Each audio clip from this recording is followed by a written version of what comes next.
back to another episode of Over the Glass. I am your host, Jay. I am Nessa. Today we have Ian Kennedy with us. Would you like to introduce yourself, how you identify, and how you got into hockey? Sure. So I'm Ian, and my pronouns are he, him.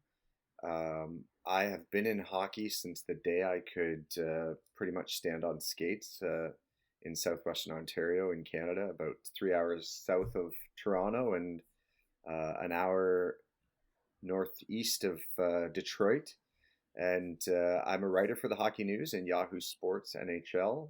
But more importantly, I consider myself a bit of a sports disruptor. I like to challenge the norms of sport.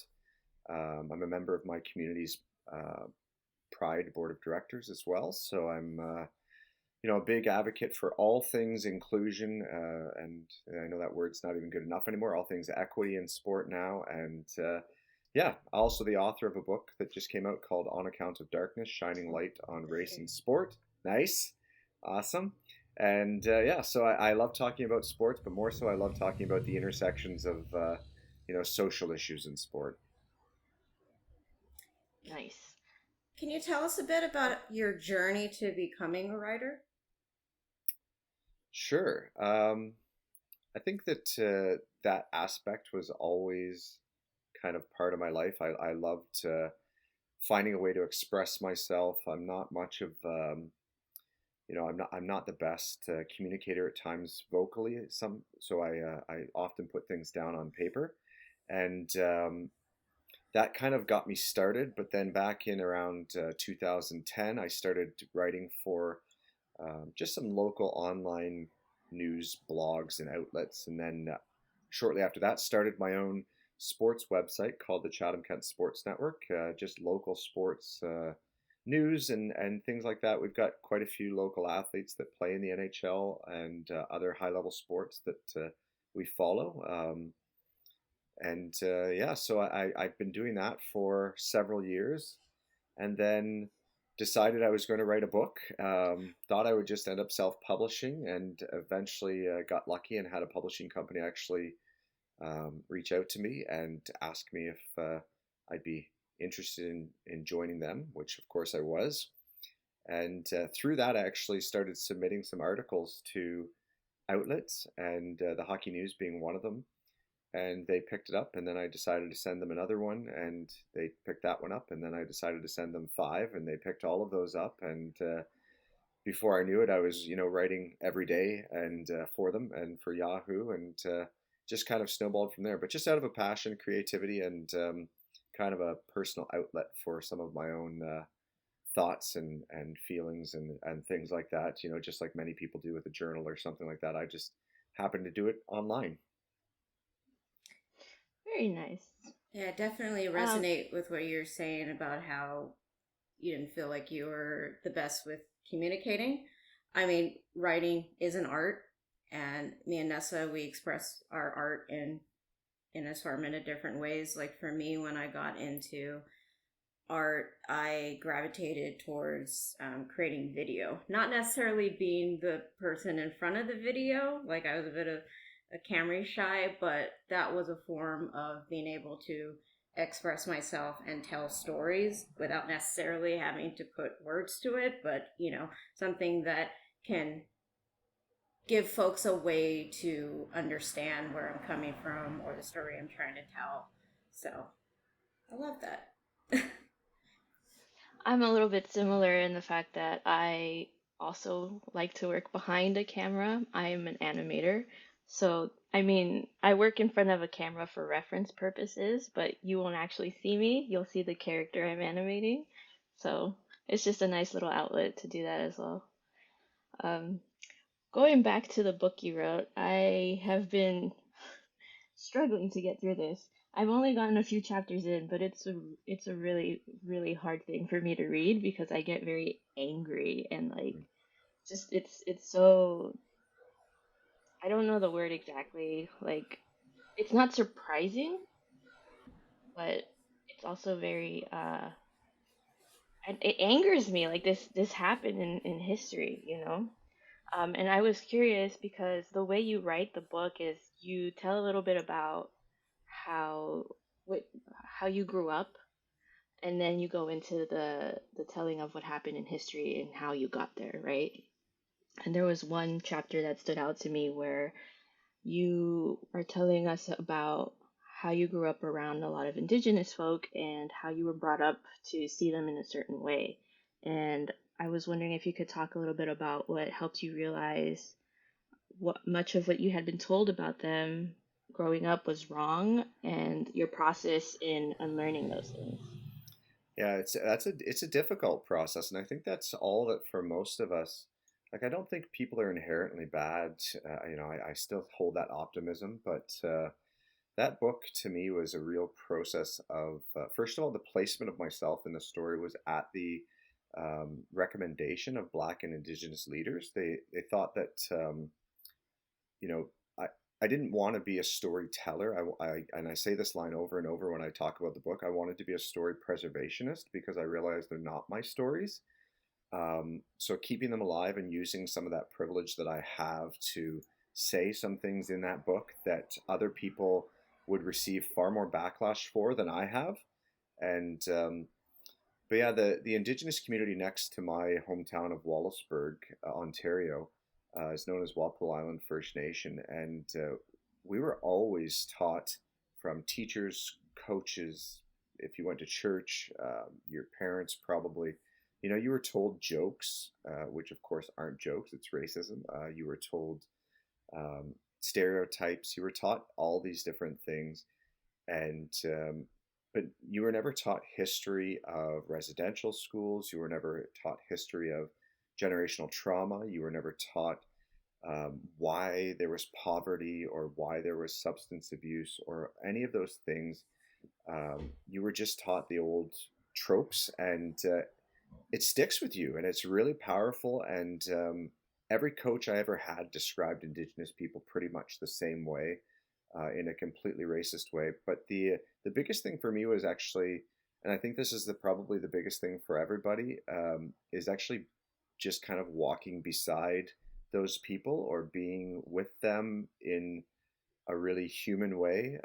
For me, that started in sport. I got to play with a bunch of different Indigenous guys through junior hockey. But more so, it happened for me when I became an educator as well, and sitting down and talking to kids and realizing that the things that they were going through were similar to the things that I might have gone through, or that the internal struggles were the same as my internal struggles, and just seeing them as people. And I think that was the biggest unlearning moment was, and that happened to me in so many different ways. It could have been the LGBTQ plus community, because I was raised in a very right wing conservative way, that would have originally been taught that all the horrible things. I don't need to go through them. I'm sure you know what I'm talking about.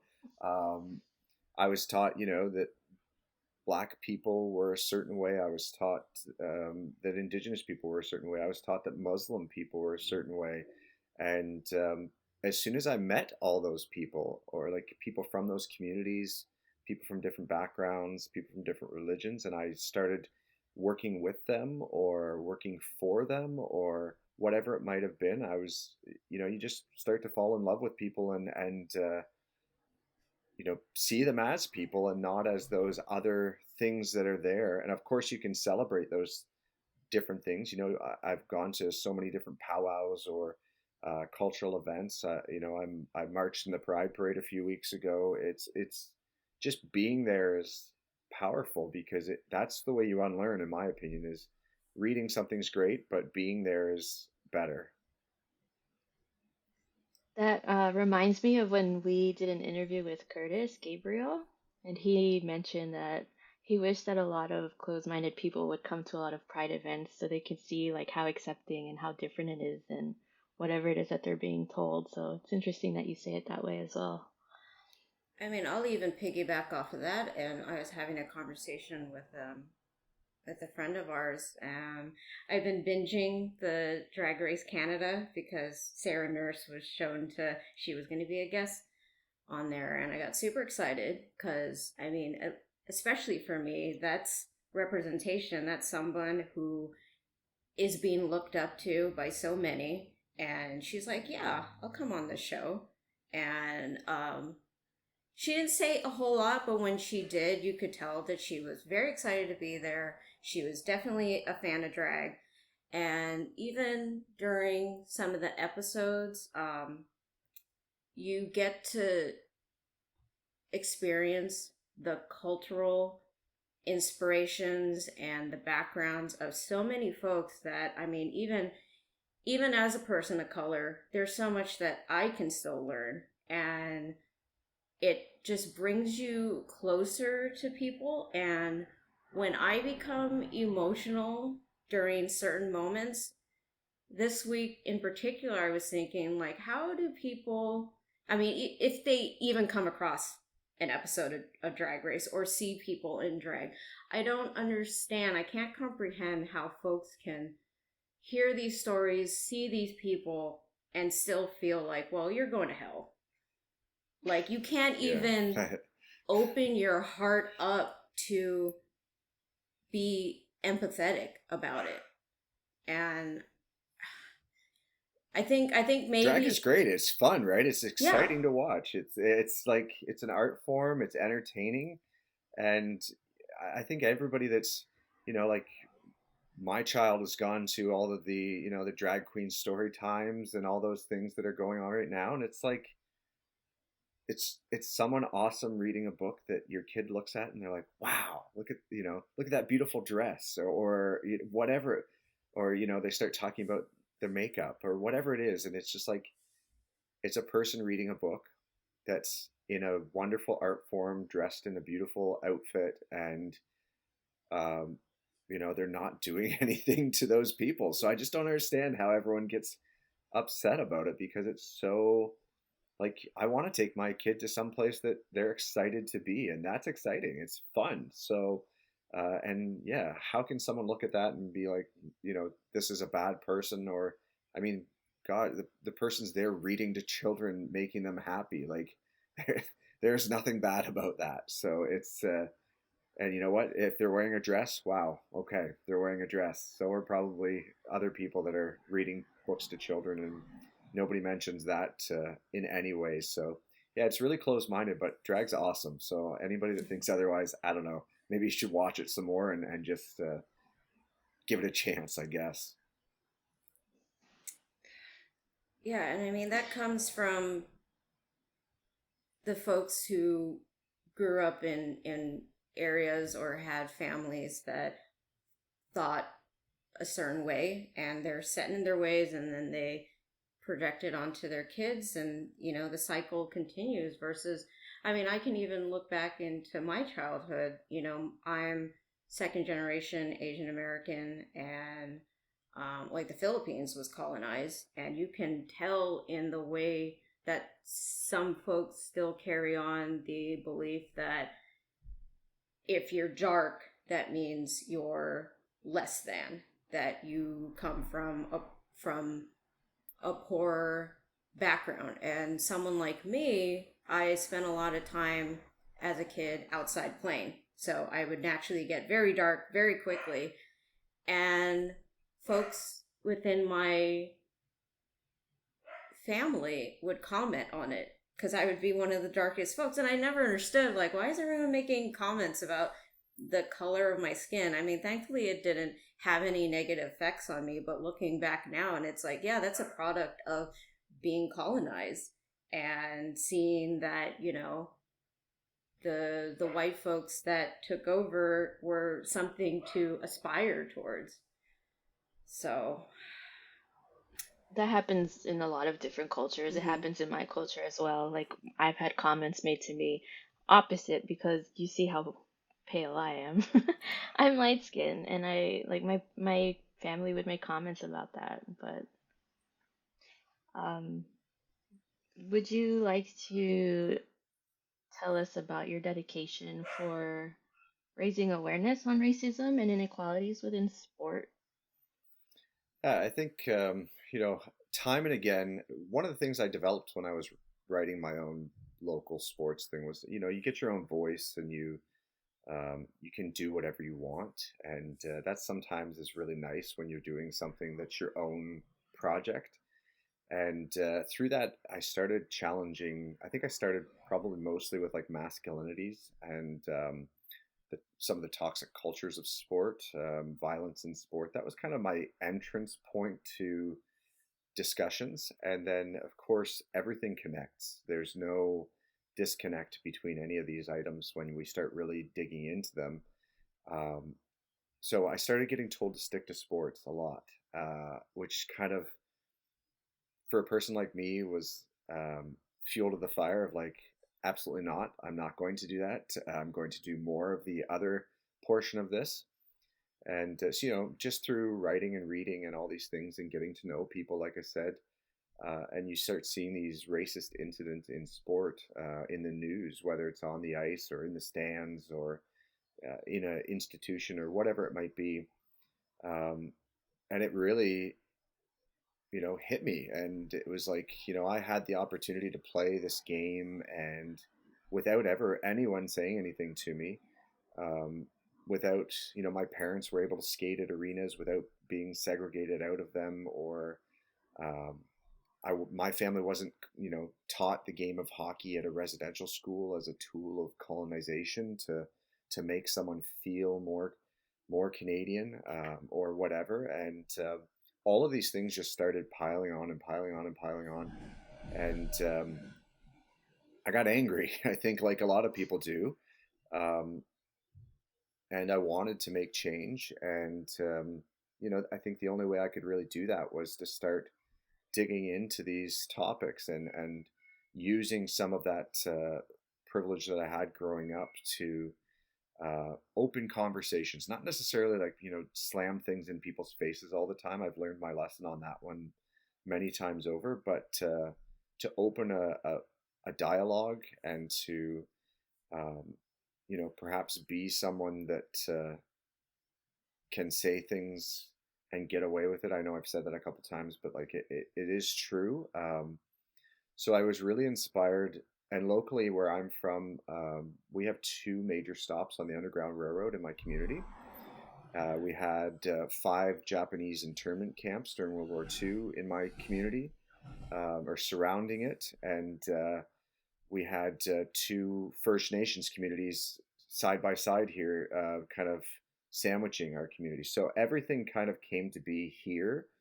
I was able to see a lot of people that kind of were groundbreakers in history that I'd never heard of before. Like the title of my book comes from this baseball team called the Chatham Colored All-Stars, an all-black baseball team that won the first ever provincial championship in Canada in 1934. So to do that in 1934 as an all-black baseball team is pretty incredible, playing against only all-white baseball teams. And so I just started learning about all these stories, and I had never heard them before. I'd never been taught them. They weren't the stories I'd heard. I'd only heard about Gordie Howe and Wayne Gretzky and all of these white guys that I hadn't heard stories about women playing sports either, or transgender people playing sport, or anybody that was. I mean, I never played with anybody that was openly gay, or any other anything other than being a cis straight white person. Pretty much was all I had ever known. And when you start thinking about it, they're like, why is that actually the case? It makes no sense when you see the proportion of the population that doesn't fit that. And so, being curious, I just started digging in, and seeing the impact. I guess you see the how beneficial it is, and how empowering it is to communities to see their stories in major publications, and their stories, seeing people that look like them in a picture from 80 years ago in sport, and being like, wow, I guess we have been here this whole time, and that's really, like I said, that being beside people, but also seeing that visual representation was important to me. So I have only ever wanted to do those stories. Of course, I still end up writing about, in the Hockey News Yearbook this year, I had a big article about Mitch Marner, and I've got one coming out about Alex DeBrincat, and I did a Peyton Krebs feature. So, I write about all the NHL players, and I just covered the Women's World Championship, every single game, and all of the highlights from that. But and I think there's a purpose for that as well, of empowering women in sport too. But yeah, I really wanted to focus on highlighting those other things, the people that were less seen or unseen completely, because if I didn't know about it, a person that have researched and read and written about sports, then the average person that's sitting in the stands definitely hasn't heard about most of those things either. When we were putting together this outline, I started thinking, in particular with this question, how, I mean, a lot of American history is whitewashed. And when you're going through school, you just kind of accept it as it is. And thankfully, having a background of parents who immigrated to America, at least I have that connection with, like, there's this whole other world. I have my story, but folks that might not necessarily come from that background, or maybe they're adopted and then they don't get that history along with it.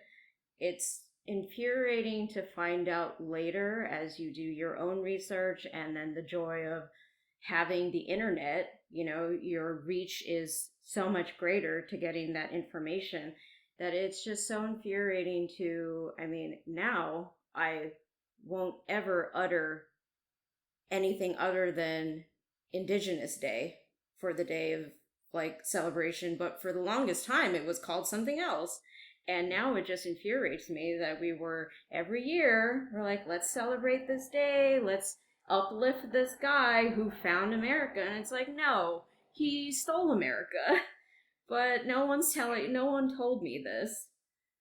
And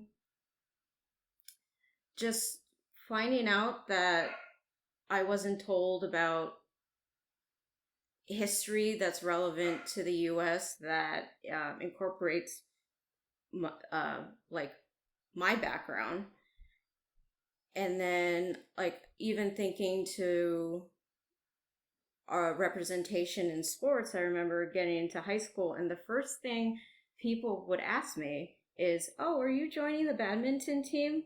And I'd never heard about badminton up until that point. So my first thought was, why would I join the badminton team? And of course, they're saying that because I'm Asian, and Asians tend to gravitate towards these racket related sports. And I always felt, on top of other aspects of my life, I always felt kind of weird. Like, I was the person who got into all this other stuff that no one else was interested in, because I was really into hockey. And everyone's like, what's hockey? Like, why aren't you just going and playing badminton with all the other Asian kids? So it's just frustrating to try, even for myself, trying to unlearn all that stuff that was pushed onto me growing up. So you mentioned that when you were starting to listen to people's stories and finding out the real history and, like, sports in Canada, you started to get angry. And I'm really curious to know what your process was, not only just gathering stories for your book, but, like, being able to balance the emotional toll, because these are, like, really heavy stories you are telling. Yeah, it was the most valuable and also the most challenging portion of it, for sure. My grandparents were great storytellers. They immigrated to Canada fleeing communism from, I guess it would have been Czechoslovakia at the time, but they loved to tell these stories, and I memorized every single one and knew every nuance, and so I always have loved kind of like listening to that oral history that people will give you. And then I met this woman named Dorothy Wright Wallace. She's the president of the Chatham-Kent Black Historical Society, and I sat down with her and started listening, and I just felt like I was at my grandmother's table again, hearing her history, but it was also so different. and watching her kind of get choked up and emotional and struggling through really painful stories of trauma and racism and exclusion. um, it motivated me, but it was also, you know, I don't know. It was kind of like addictive to try and catch these stories before they were gone, but also as you got more and more into them, when I'm talking to residential school survivors, or when I'm talking to people whose parents were interned in World War II, there's pain, right? There's pain in their voices, there's pain in their family, and you can feel it at every syllable pretty much that they're putting out there. And even when there's not pain, you can feel the repressed portion of that. That's, they're trying to, for their own well-being, keep it under the surface. And unpacking all that definitely can be a toll on your mental health. It can be a challenge. There was times where we both kind of just had to, um, I would ask, can I just stop the recording for a minute? And they would be like, yeah, this is time to stop the recording for a minute. And we would just talk about something else, or go get a drink and take a break. And because it was taxing. And but I guess seeing the validation after the book came out and after these articles come out is also really incredible, where the people that went through that pain, it was cathartic. And there was that opportunity at the end where they were like, yes, this is my story, it's out there now, I've released it, I've given it back to the world, and maybe someone else can learn from it. So there's that benefit too. But definitely for me, um, like I don't really have a spot in my brain that lets me, when I'm on a topic, I'm hyper focused on it. Um, I'm almost addicted to it, I guess. And but yeah, it takes a toll for sure. I don't even know how.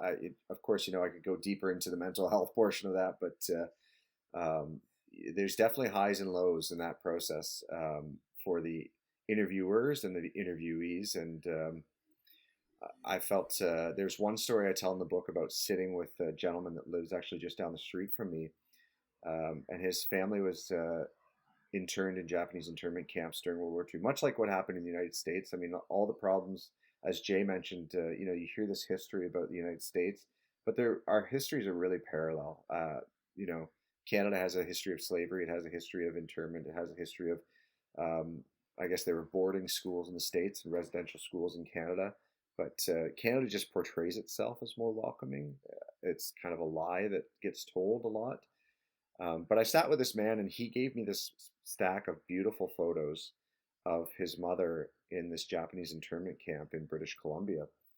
And he asked me to take them with me. And I said, absolutely not. I can't take these. They're so amazing. Like, to see these photos. And he said, well, when I die, they're just going to go in the garbage somewhere, and maybe you can find a home for them. And I actually tell in the book about putting them into my satchel and walking out of their house and feeling like the burden, like on my shoulder. I could feel the extra weight in my bag, and metaphorically as well, like carrying his family history there with me to find a spot for it to be forever that was meaningful, not just on my own shelf. Was, there was something about that. So it ended up there in uh, at a museum in British Columbia now, on display, which is really nice. But yeah, the burden, of course, my burden's not the same as his in any way, shape, or form. But uh, you definitely carry bits and pieces of it with you.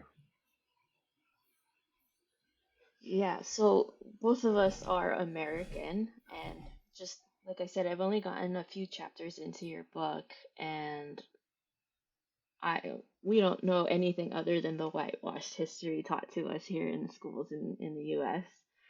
So I'm learning a little bit about Canadian history, which again does not surprise me that these things happen, but it is very, I wouldn't want to say disappointing, but I can't find the right word that I'm trying to describe it. It's just it's so aggravating. It's like so many negative emotions you feel like I can't believe this happened, like, but you can believe it because you know history. And I just lost my train of thought. It's Hold on. okay. I mean, it's definitely there. It's that. I mean, one of the other stories I tell is I grew up 10 minutes away from this historic site of the Underground Railroad. It was called Uncle Tom's Cabin, recently renamed because, of course, Uncle Tom has its own racist connotation to it for the black community. But I was never taken there. Like it's a people come from all over the world to see this site of Josiah Henson's settlement for black refugees and freed and escaped slaves. And uh, I was like 35 when I went there for the first time, just a few years ago. I knew what it was. I knew it was there.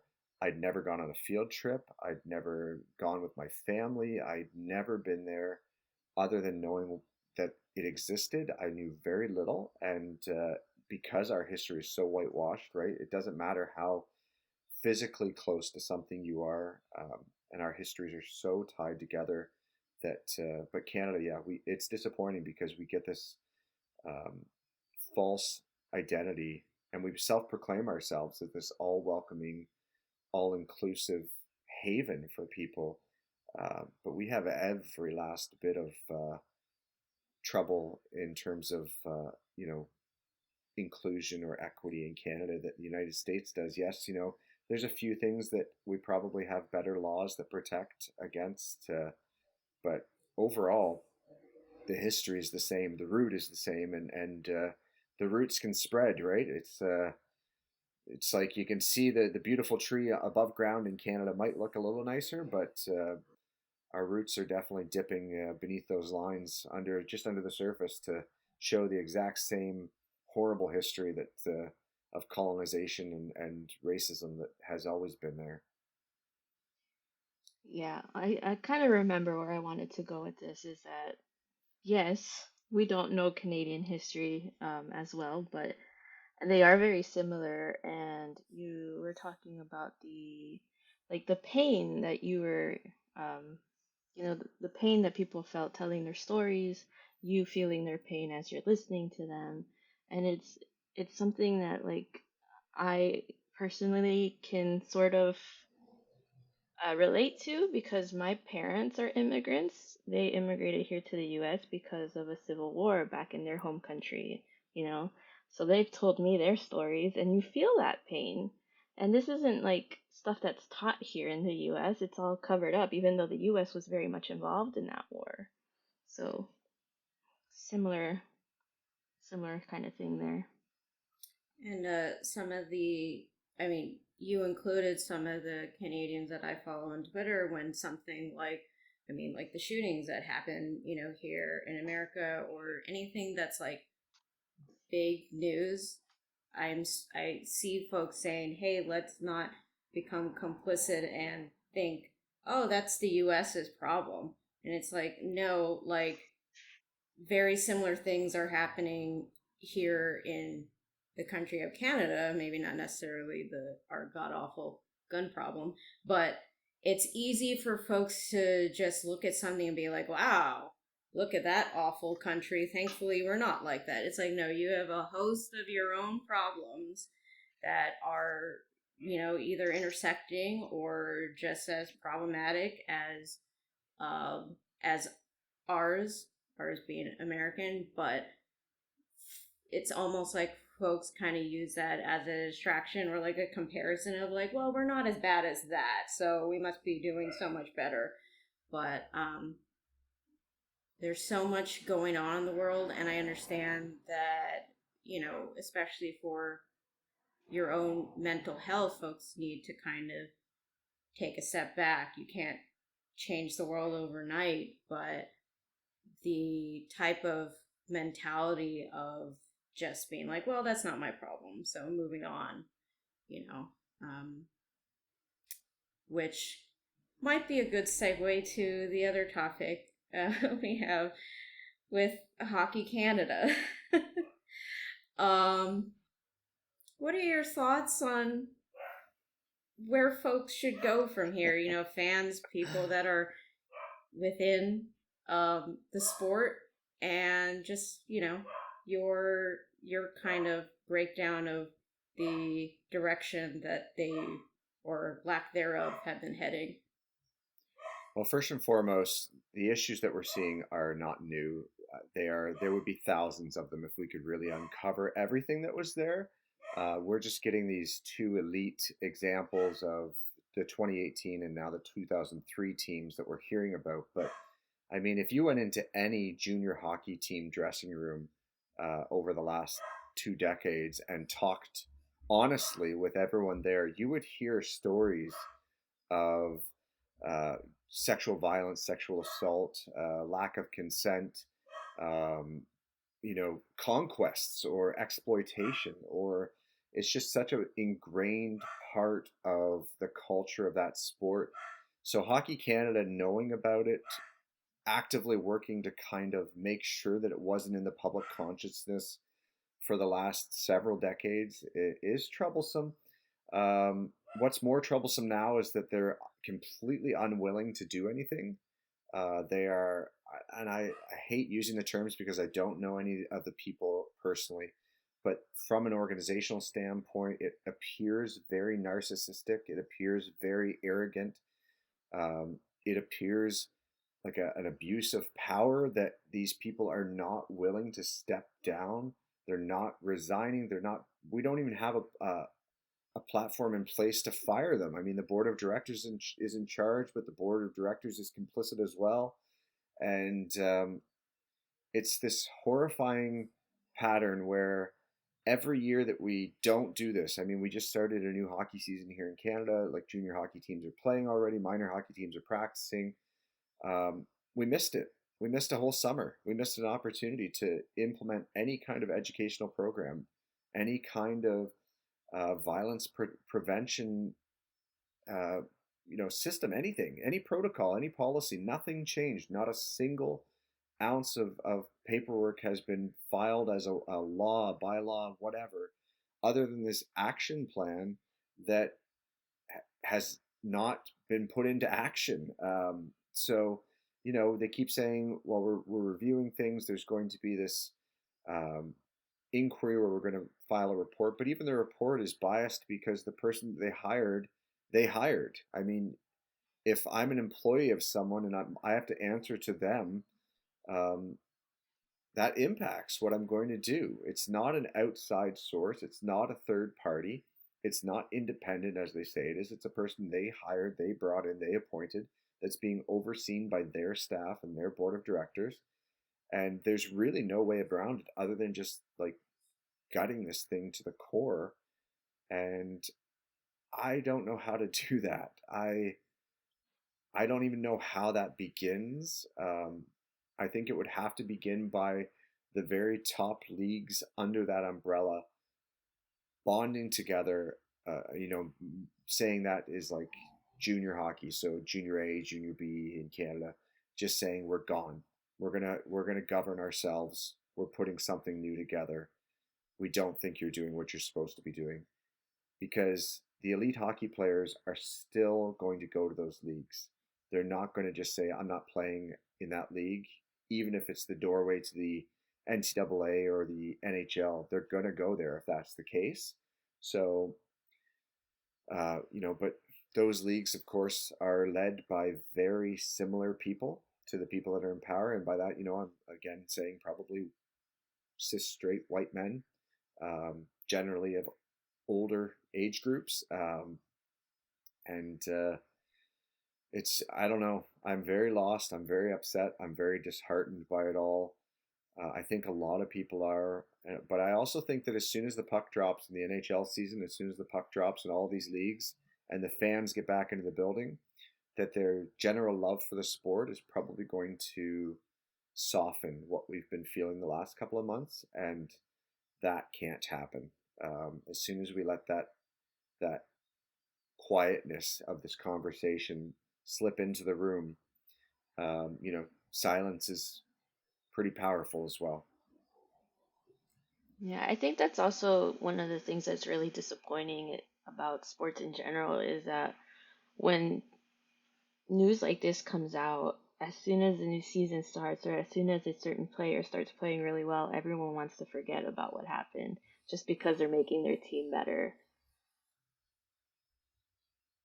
Yeah, a lot You of can what relate. you mentioned is pretty much what's been going through my head. You know, I'll like sit every now and then and I'll think about it, and it's just the system is so intertwined, and it would take an uprising of those folks that connect into that bigger piece to step up and be like, hey, we're not okay with this. But there's too many folks who are hoping that it would just get shoved under the rug, you know, especially once the season starts and everyone just gets really excited for hockey, that, you know, oh, you know, it's the same process, same cycle over and over again. Something happens, uproar, someone makes like a, you know, here's our like 12-point plan of how we're going to change it, and it's all just for show. I think when that plan came out from them of like what we're going to do to fix this, it's like you could say all this, but the trust is already gone. If the same people are going to be leading the charge, well, they should have led the charge from day one when it happened. And it's only until it came out that now they're having to answer for it. And now, oh, here's our plan. And it's like, no, you had how long to do that? And you didn't think that it was necessary. You didn't think that, you know, oh, I we should never have something like this happen again. How can we fix that? No, you're only doing it now that it's come out and you have to answer for it. And it it gets frustrating to see stuff like this happening. And I mean, not to say that stuff like this is only a problem in hockey. There's tons of problems throughout all the other sports. They just show themselves in an assortment of different ways. But it does become exhausting to be a fan of the sport, because I can 1,000% understand why folks don't get into sports when they see this stuff. Like, yeah, 1,000% don't support something that, you know, is allowing these things to happen and have refused to change. And so, you know, I find myself a lot of times in that gray area where, I mean, all things considered, if I was rooting for a team that had a very racist logo, I think my ability to continue supporting that might be even harder than, you know, putting my happiness and money into a team or a league that, you know, is not displaying that sort of thing, and it refusing to change.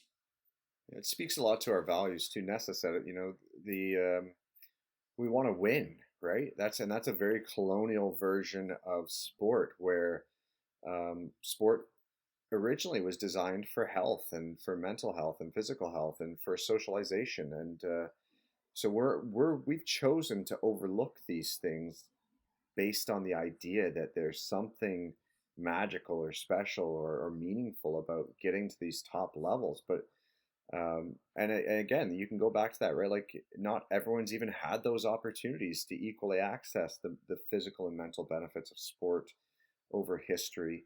And now we're like, not only are we giving that pathway to one group still more than others, but now we're saying, you know, if you're basically, I guess, a criminal, like someone that is, you know, a threat to society in general, you're still able to play this game. Because I've every time I teach about hockey, um, you know, I refer to it first day as it's a game where we tie knives to our feet and we hit a rubber ball or a rubber, disc with a stick on frozen water. It's ridiculous if you think about it. If you can break it down and like pull it back, it's ridiculous. It looks ridiculous.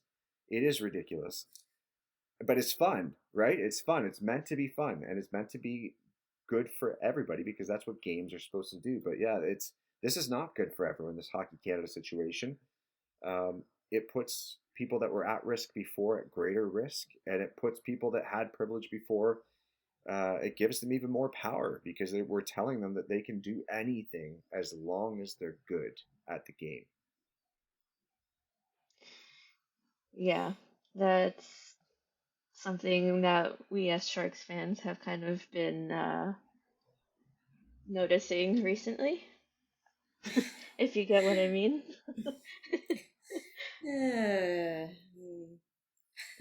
Okay, so hockey culture. I kept quiet there for a minute. Sorry. Perfect segue. What's good about it? What needs to change? And what concrete steps do you think should happen in the locker rooms to create any atmosphere that's inclusive and healthy for everyone? Foundationally, nothing is good about it, and I'll give you a reason for that. You know, something is not something doesn't build character because that's what we say for hockey, right? We say this is a character building. You can gain skills, you can gain leadership, you can gain confidence. That's true if the exact right circumstances and the exact right role models and coaches and adults and people of power are there to foster that and support that. It's not true in any other circumstance. So there's nothing good about the culture until we create these probably, micro cultures, I guess, might be the only thing that is good about it. So you're going to find teams where, maybe it's like I know in San Francisco, I talked to someone that was on like a trans team, and like that's great. And there's Team Trans I know that is on the East Coast as well, and there's all kinds of inclusive like parasport. Like there are portions of the game where you can look at it and be like, okay, a microculture has been created in this one organization or this one league, this one team, even this one coach. That's beneficial. There's spots where you get the right combination, but we can't say that women's hockey is free of all these culture issues. That would be false. We can't say that even the leagues that I just mentioned, like parasports, got to have the same issues going on in different ways too, right? So it's not. Um, there's nothing inherently good about skating around the ice unless you're out there alone, just enjoying the sound of your blades on the ice, and you can just feel that freedom.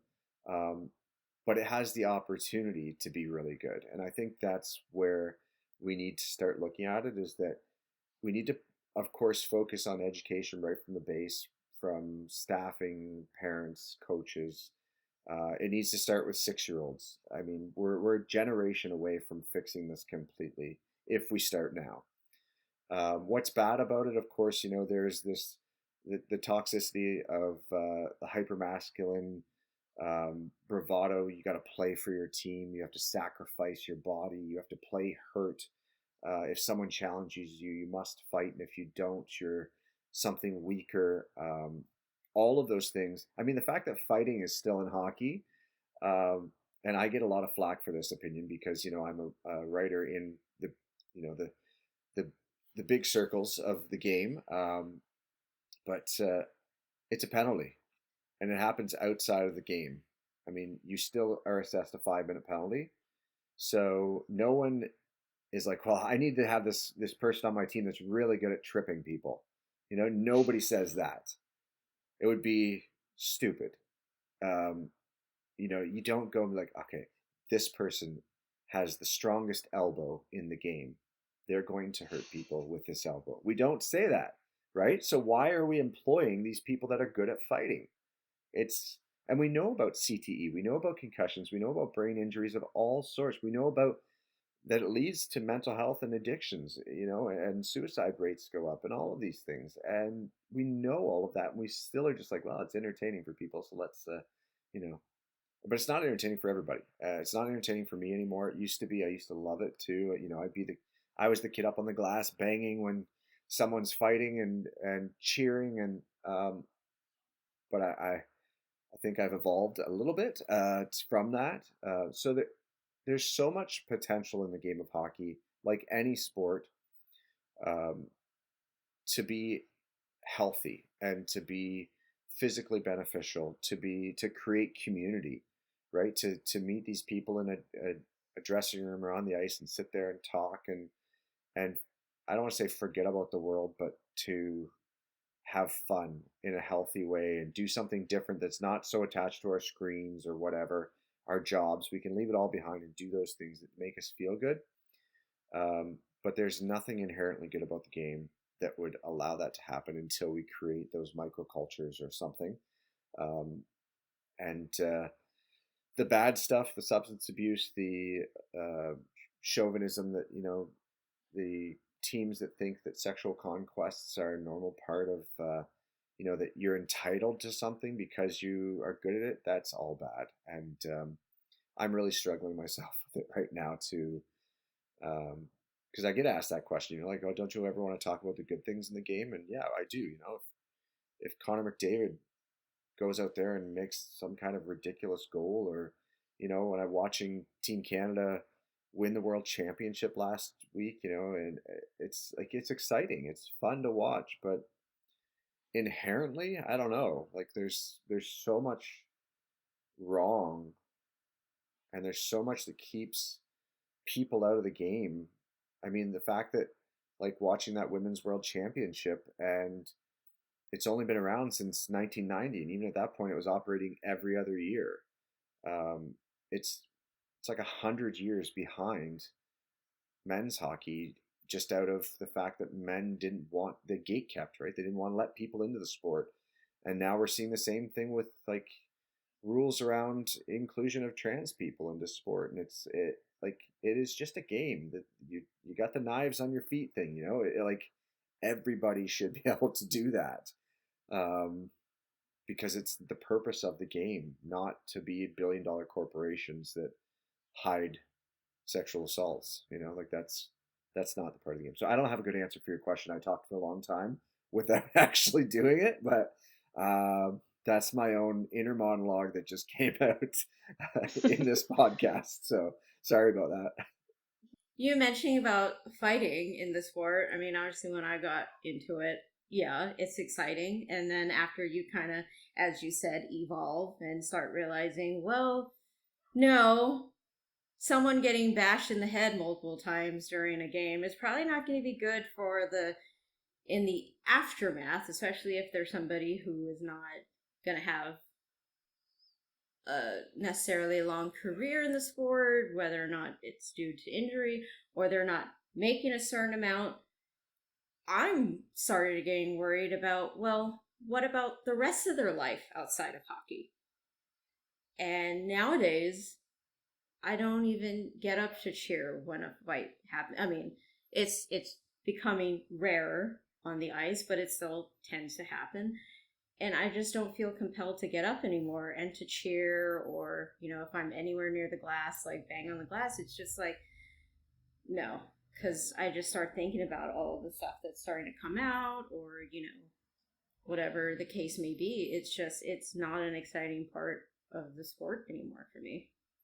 Yeah, it's tied to so many things. I grew up in the heyday of, the Bob Proberts and Ty Domies of the world, and people like that were these heralded fighters, and you know, when I was little, the this VHS and then DVD tape of Don Cherry's Rock'em Sock'em, and he's a very problematic figure, but would come out every year, and fighting was so tied to this issue that we're talking about of hockey culture in general, because Don Cherry, every one of those times when the fights were going to come on in his video, he would say, for all you women that don't want to watch this, it's tea time. He called it tea time. Go to a different room.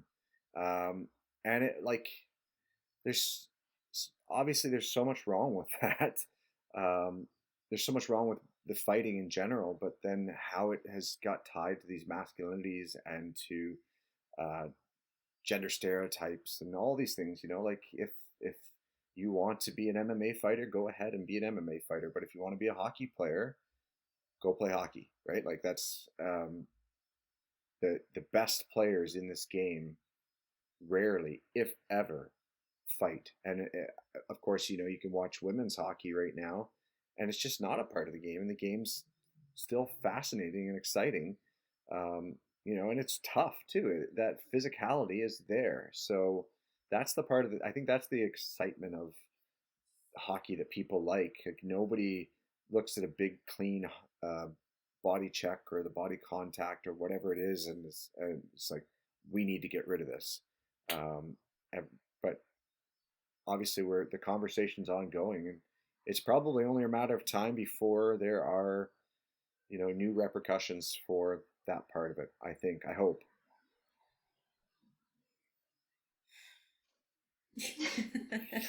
We'll see. Collective exhale.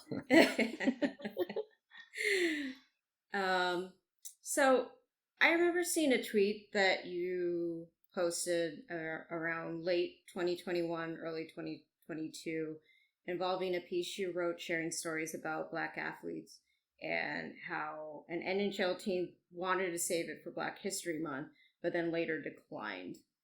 For folks who may not have seen those tweets, can you share and elaborate on that interaction? Yeah. So I can't tell you the name of the NHL team. Maybe off record. Yeah, I think I'd be in a little more trouble than that would be worth. But yeah, so I wrote this article about a historic Black hockey player, and of course, it was at a time when Black hockey players couldn't play in the NHL. The color line was still thickly drawn, and but there was connections to a couple of different NHL organizations that I thought made sense, and like they would be thrilled to have this. And so, originally they said, yeah, well, we would happily take this, but we want to hold it till Black History Month. And of course, Black history does not end in a single month. And that's really kind of like a closed-minded, short-sighted view. But I thought, okay, they're going to take it. They're going to put it out there. Great, I'll wait. And then I responded back to them, and closer to that, I think in January or something like that. And they're like, yeah, we're still going to run it, but we're not going to pay you. And whatever. I had the article written. Didn't matter to me at that point. The point was getting the article out there so that the history was told. So I said, fine, run it. I don't care. Good.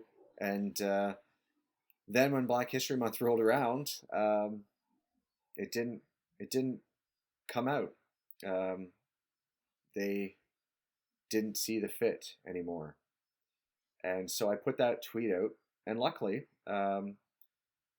Twitter works in a magical way sometimes. And, the president of the San Jose Sharks actually reached out to me personally and said, is there a way that we can share this story? We'd love to.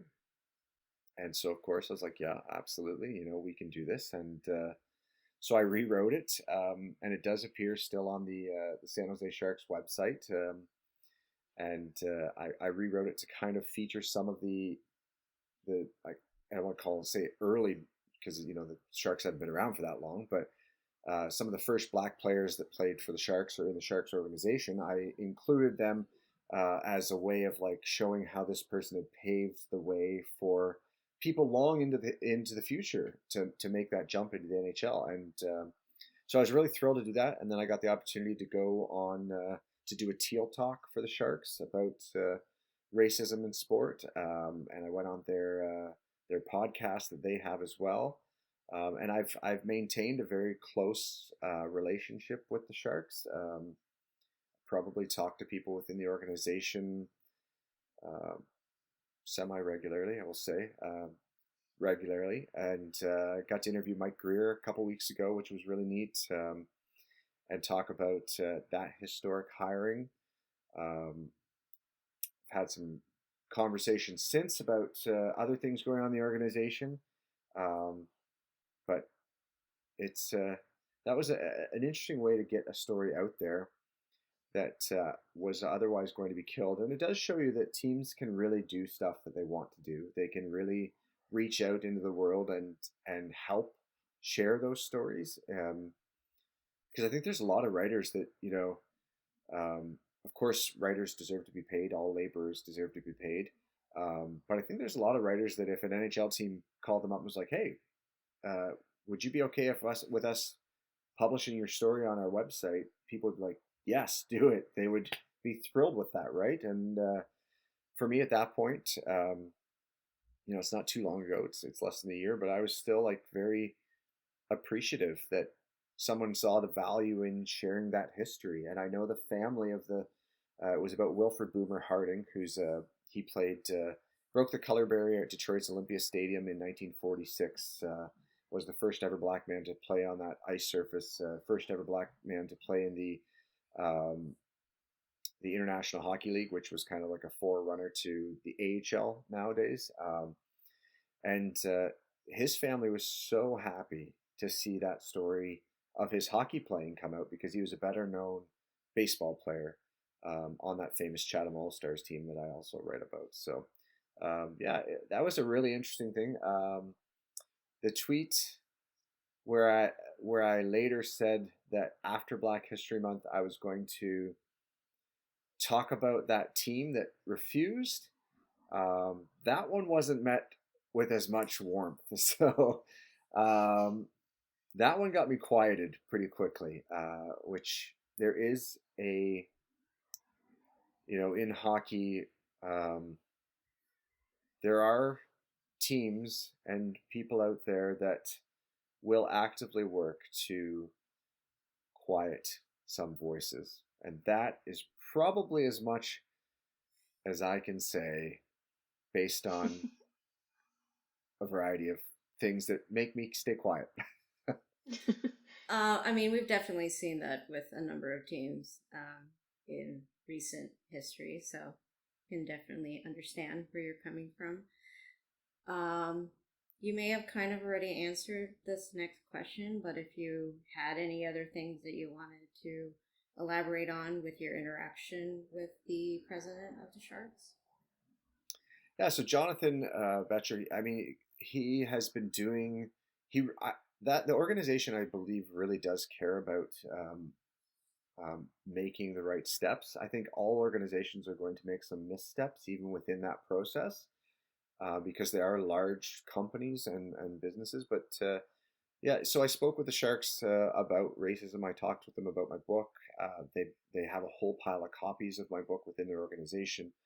And I've spoken to a lot of people that have been either consulting with them or working with them. I interviewed Mike Greer, which I thought was really cool because that is such to be the first black general manager in NHL history is just incredible. I don't know what the on ice product will be like this year. I have some ideas. Maybe not that great yet, but moving in the right direction. But my hope and what I talked to mostly with Mike about was this continued messaging that the San Jose Sharks are trying to change culture and to build culture and to see what they meant by that. And I've kind of got a good feeling of that over time that they really do.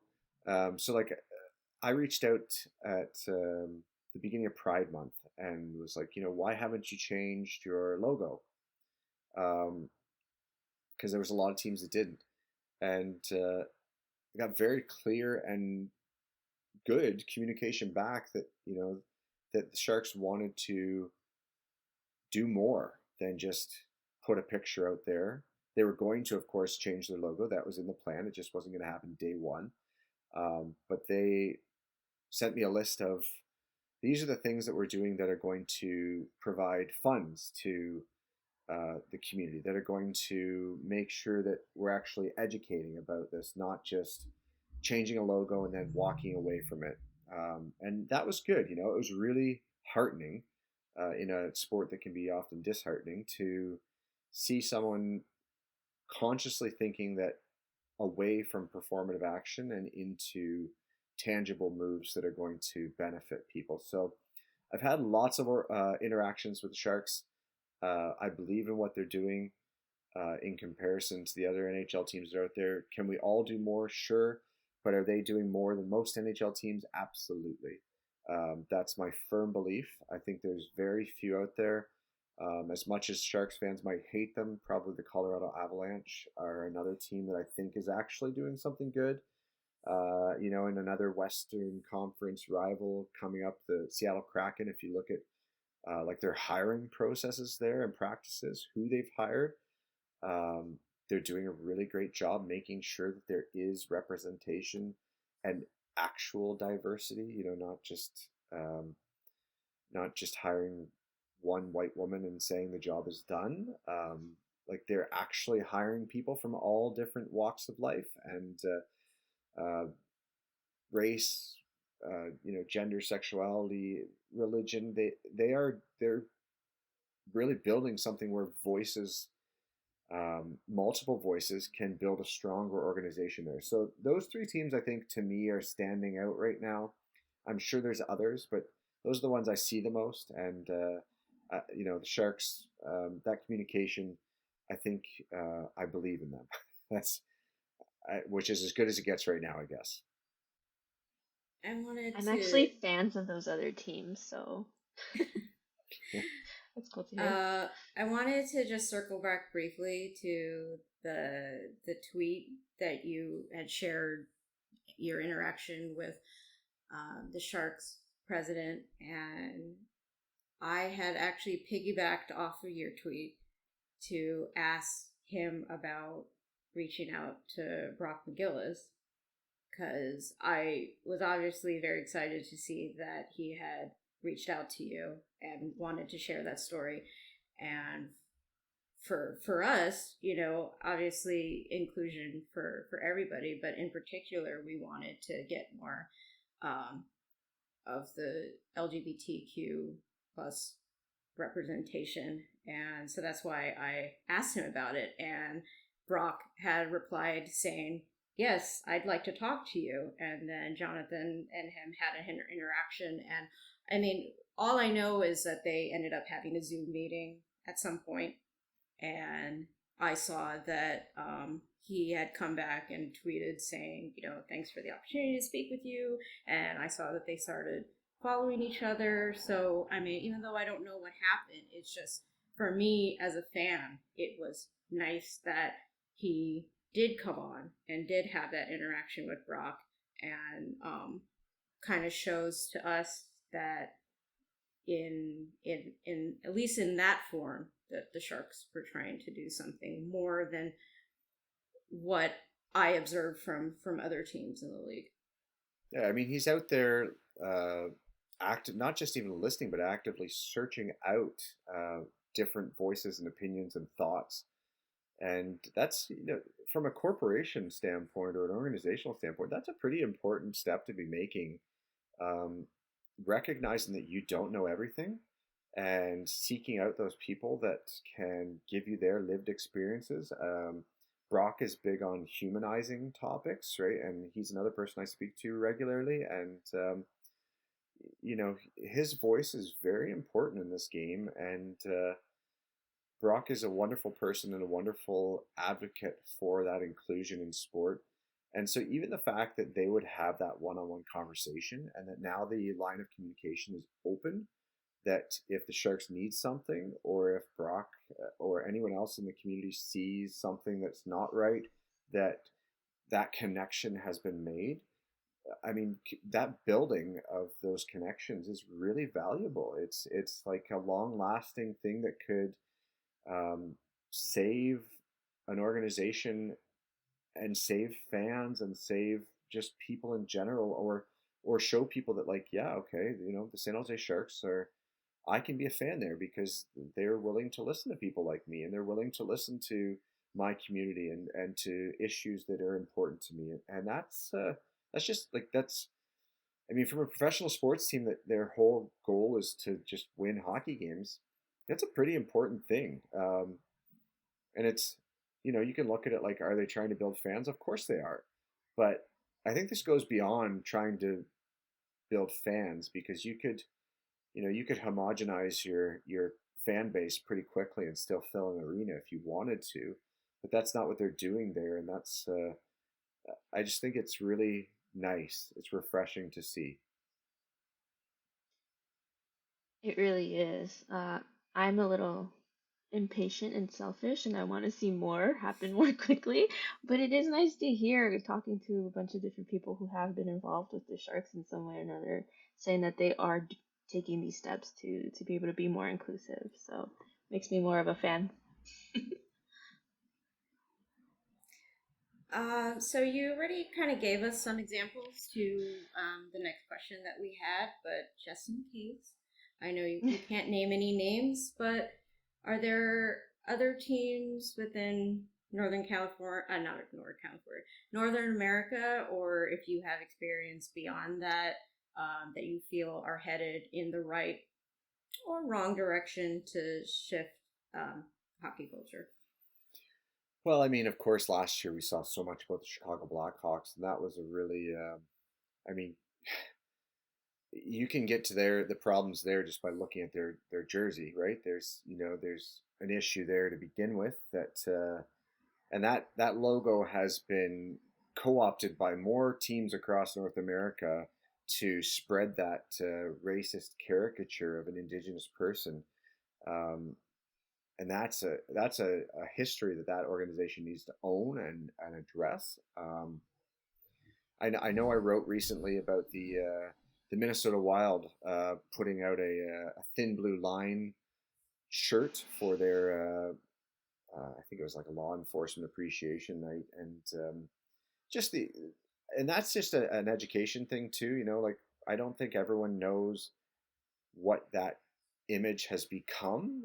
I think people know what it was, and I don't think that anybody, if a police officer was doing their job in a kind and supportive way for their community, and they lost their life doing it, nobody's like celebrating that. If you are, I question some things too. I know that seeing police is very different for all communities, but we don't need to make that T-shirt with that thin blue line, which has become kind of this white nationalist, white supremacy symbol out there. And I don't know how that got through every layer that special night had to make it through. Like, that's a designer approving that. It's marketing. It's the social media team. It had to have gone through the scheduling, hockey operations people to choose that night. A lot of people saw that and nobody questioned it, or if they did, they were silenced. So, but teams doing good things otherwise, this season, we'll see. There's my challenge. Show us, please. I love Pride Nights. Of course, that's a great thing, but I really feel right now it's highly performative. It's definitely a step that teams need to take. I wrote recently as well about a some allegations of harassment and abuse within You Can Play, which is one of the largest LGBTQ plus advocacy organizations in sport in the world, and seeing some of the anti-trans focus only on allies mentality that has been reported there, that is allegedly part of their organization. That's really troubling too, and shows you how deep that performative action can go, and how teams can kind of like attach themselves to an organization to make it look like they're doing something when really they're not. So I want to see teams funding things. I want to see them putting money into things. And I put out the idea once, like, even when we're talking about a sustainable women's league in North America, that if every NHL team contributed one league minimum salary of $750,000, it would make a women's league of like 6 to 8 teams have a salary cap of $3.5 million or something like that. I don't know the exact math off by hand, but right now with the PHF's salary cap being $750,000, the exact same as one league minimum salary, that would be a huge jump. So I want to see teams funding it and putting their money there and putting out education programs where, you know, the Toronto Maple Leafs say, okay, we know there's a hockey culture issue, so we're going to fund an education platform for the GTHL in Toronto. And San Jose Sharks saying, you know, we know there's a hockey culture issue, so we're going to fund grassroots level education on consent and healthy relationships and uh, you know, healthy views of our you know, I guess I use masculinities, but of course it can be, you know, whatever our gender expression and identity and all these things are. That needs to be there right from day one, so that we know we don't have to act a certain way. So I can't name another one that's explicitly doing something good right now. I'm sure there are lots. You know, anybody I see partnering with like Black Girl Hockey Club or people like that are doing great work. Um, all more power to you. But yeah, no answer again. I mean, it's also the level of which you're defining good, right? When the You Can Play came out and, you know, the hockey is for everyone, you know, in the first couple of years, it's like, yeah, wow, really exciting, cool. And then once time continues to go on and you just start seeing the same thing over and over again, well, no, the bar needs to be set higher. Now that's just Right. the baseline, right? Well, what are you going to do about that?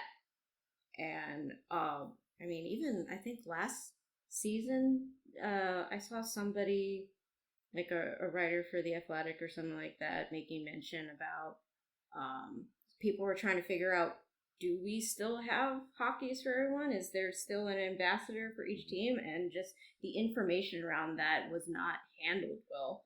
Like there's not.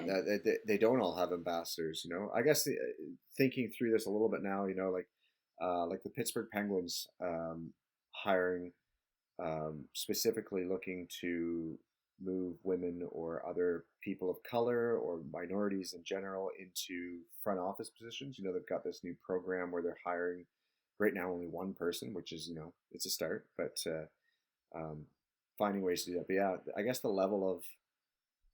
look at the level for the NHL teams as being like, you are a major, powerful company with a huge reach.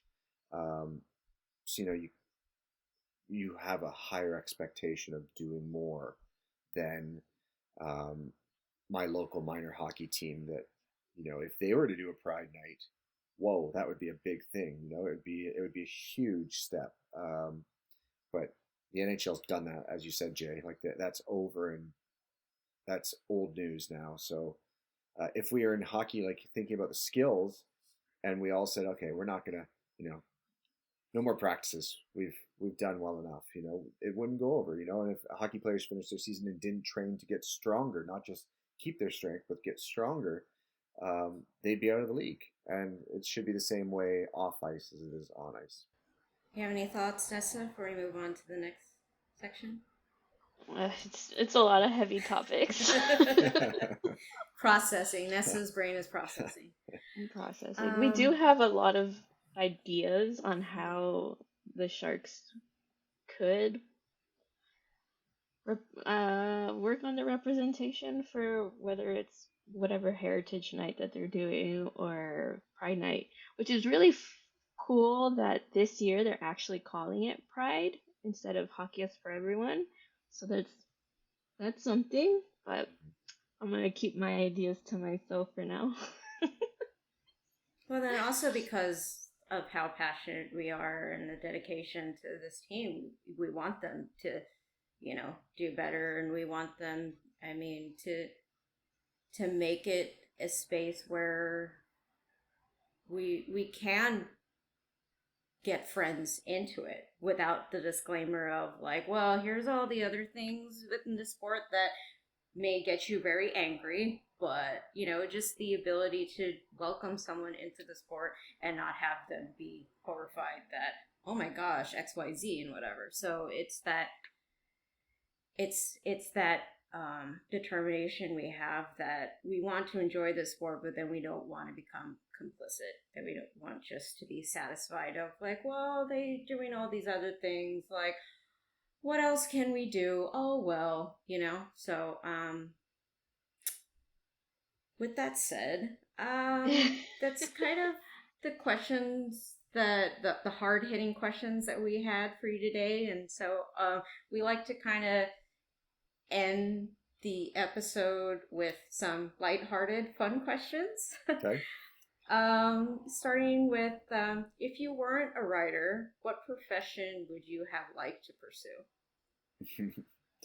I'm going to reverse that on you because I've worked for like 15 years as a teacher, and I'm transitioning out of that because of my writing. So this was always my dream job, my end goal to get into writing in general. I didn't know if I would do sports media. I didn't even like writing I don't read nonfiction that often, which is bizarre to then write it. But I thought I would do something, write a novel or something like that. So this is, teacher was where I was. I don't know, I'm a beekeeper as well, which is something I don't share often online and things like that, but I love beekeeping.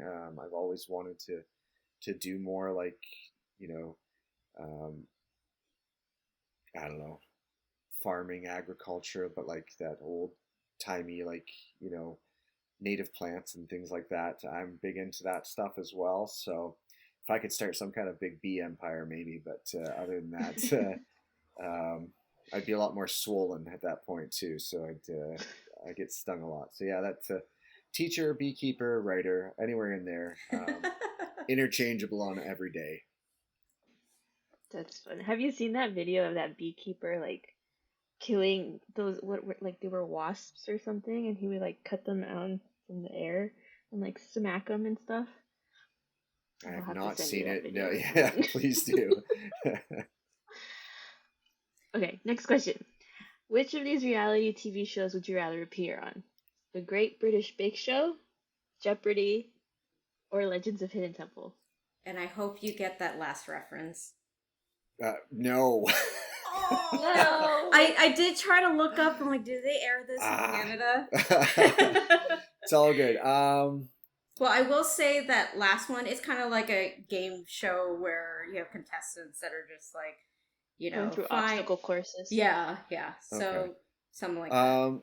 Yeah, no, I've I was always the tentative kid that wouldn't jump off of the dock if someone asked them to, so that one's out. Like that one's no good for me. Jeopardy, I love watching. I love thinking I know enough answers to be successful, but probably not.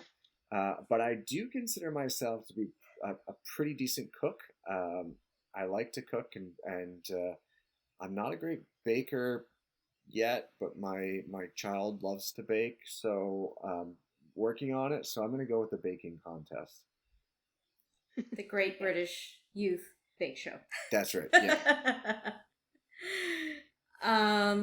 If you won the lottery, what's the first 3 things you'd do with the money? Selfishly, I would travel. I love traveling. I think you can learn so much from doing that. I don't know. I would put something away from my child to have an easier life in the future, and my partner in this world loves to educate as well, and she has a dream of doing that with more at-risk youth. So I would fund something like that for her, and that's what I would do. That's so nice. If you could be James Bond for 24 hours, what abilities or access to inventory would you enjoy the most? And do you think you'd be a good spy? No, I'm not good at fun. Well, I don't know. Being a journalist, maybe I've gained some skills that way, but I don't know. His driving skills, maybe if I could take away Yes. something like that, that might be good. All the hot cars you get That's access right. to. I guess something. Yeah, sure. That's my answer. That's all I've got for that one. I would love the access to all little gadgets that they craft up for them. For sure. If you're ever in DC, they have a spy museum you should check out. It's really Nice. cool. What's your favorite movie to quote, or your favorite quote from a movie? Oh gosh. I love movies, but I don't know if I have a quote off the top of my head that would stick out. I'm not a big action movie fan. I'm like a slow moving indie dialogue kind of person. Um, Probably movies that make you feel sad. So probably nothing quotable from any of those that people would be like, haha, that's something I'm going to stick on my wall. You know, usually someone crying in this corner of a room somewhere. That's my kind of movie. So. Okay. How long do you think you'd survive in a zombie apocalypse? Oh, a long time. I'm very resourceful. Yeah, I would. I think I could go off the grid and do fine. I grew up with my family, my mom and my grandma were very resourceful people that would save everything and repurpose everything. I can use a hammer well. I think I can my power tool skills of hitting at least if it was like Walking Dead esque. I think I could survive a bit with that part and. Yeah, I think I could do well. A long time. I feel like I'd die somewhere in the middle, probably because I would end up helping someone. Yeah, no, I'm like I'm kind of like a lone wolf person. So even if I was out by myself, I think I'd be okay. I would have to go in your direction. I'd have to just like shun everybody. Yeah. Become a hermit. I don't know how long I'd last. I'm a very anxious person.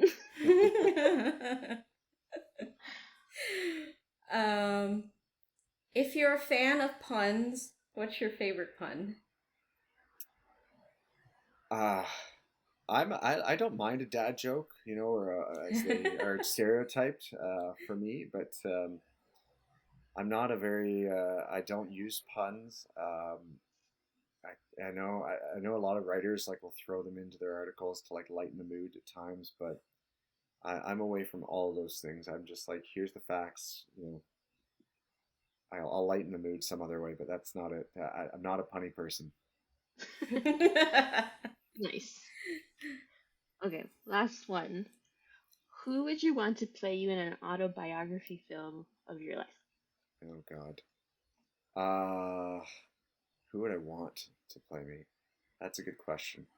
I would, I would like to think that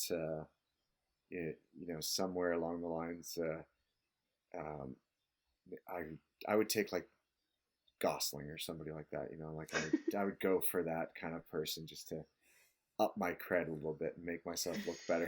And I don't know. Other than that, I have no idea. That's who I would pick. I'd go with Ryan Gosling. Nice.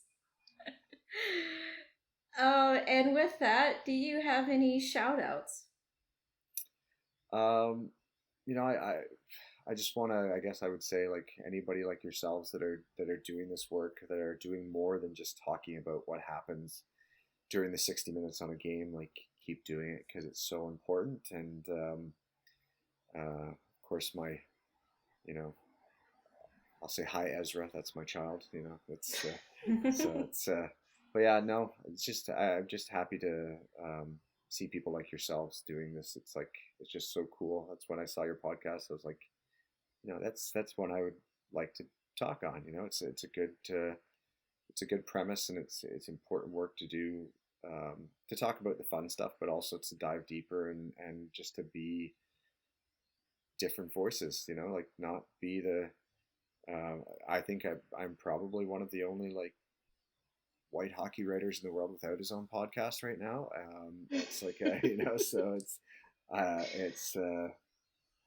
think it's time to step aside and watch more people doing it, and that's so my shout out is to Nessa and Jay. Thank you. Thank you.